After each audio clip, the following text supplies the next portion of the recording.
first thing I love about the GLA 45 AMG, as you can probably hear in the background, is the sound. The sound is phenomenal. I mean, I put the seats down so you guys could hear it better, but I don't think it'll do justice of how great this car sounds, even stock, without any mods, without any resonator deletes or downpipes or muffler modifications. This car sounds phenomenal.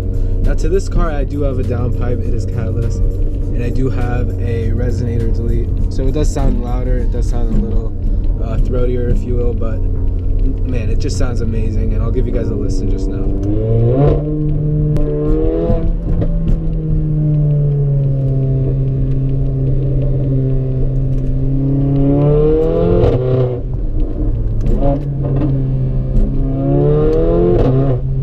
So the second thing I love about the GLA 45 AMG, after the sound, is the acceleration. Now stock, having about 380 horsepower, it is more than fast enough, but you know, it lacks a little bit of the torque and that throw you back into your seat kind of feeling.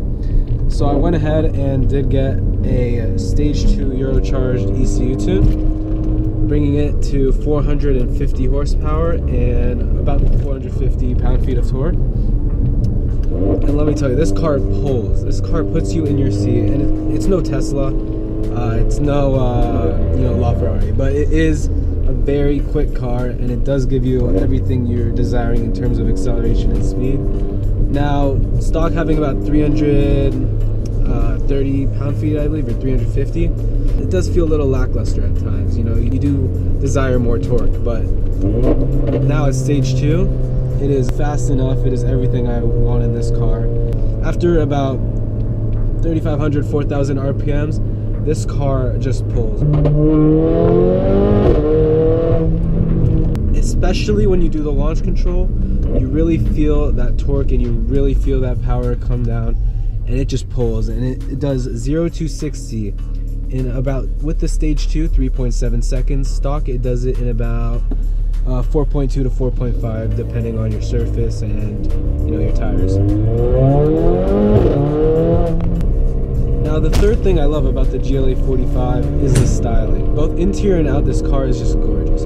You have this Alcantara wrapped steering wheel. Of course it's an option, but on this car it is equipped. And these gorgeous aluminum paddles, they're just made so well. Everything in here feels phenomenal, that you touch, of course. Now the one complaint I do have about the interior is all of this plastic in the middle center console area. It is a little bit cheap at times with these plastic buttons, but you don't really use these too much. I mean, I personally never use these numbers in any of these buttons. And in the previous years, these were also plastic, but they did upgrade them to aluminum. So I think they did a little bit of adjusting, and they heard a little bit back from the AMG community, and now it is feeling a little bit better. I have heard that people say, you know, it's not a sports car, it looks like a hatchback. But honestly, this car is just one of a kind, you know, especially in America. You do not see a lot of hatchbacks with aggressive rear wings. It's more of a European thing with the A45 and, you know, even the S3 in Europe, it has a hatchback variant. Here it's only sedan. So having a hatchback, I'm sorry, a super hatch, this might be, you know, it's not a Ferrari, but it definitely draws probably near as much attention as one, especially from car guys. Now the fourth thing I love about the GLA 45 is its transmission. You know, comparing it to the other AMGs that AMG offers, the E63, the C63, the big heavy V8s, this transmission offers a completely different feeling. Where those transmissions are a little, you know, it makes it feel heavier, more muscle car, not as quick in manual mode. This is a much more responsive transmission, completely different than those. It is lightning fast. It is just what you want. Now when you are in the city and just cruising, you know, it can be a little finicky at times, a little delayed, and when you're downshifting.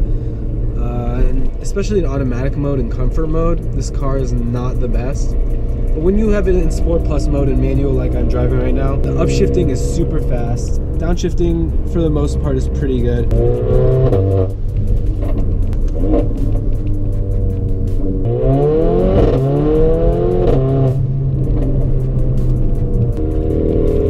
Downshifting when you're hard on the brakes is great too, as you can see right now. Nothing to complain about there. And the fifth and final thing, although there are more, that I love about the GLA 45 is the handling. It takes the corners well. Although it's not mid-engine, it's not a Ferrari, it's not a Lambo, it's not a Porsche. It is, for its size, for its weight, it handles phenomenal. Now I do have this car on Michelin PS4s, Pilot Sport 4Ss, and it definitely handles extremely well, more than you need. You know, this car isn't a track car, it still is a four-door hatchback, and for that it is just an amazing handling car. You can whip it around corners, you can, you know, especially even in tight corners, this thing handles phenomenal. Those are 5 things I love about the GLA 45 AMG. Make sure you hit that subscribe button, hit that notification bell to stay updated with our latest posts, and we'll see you next time. Take care.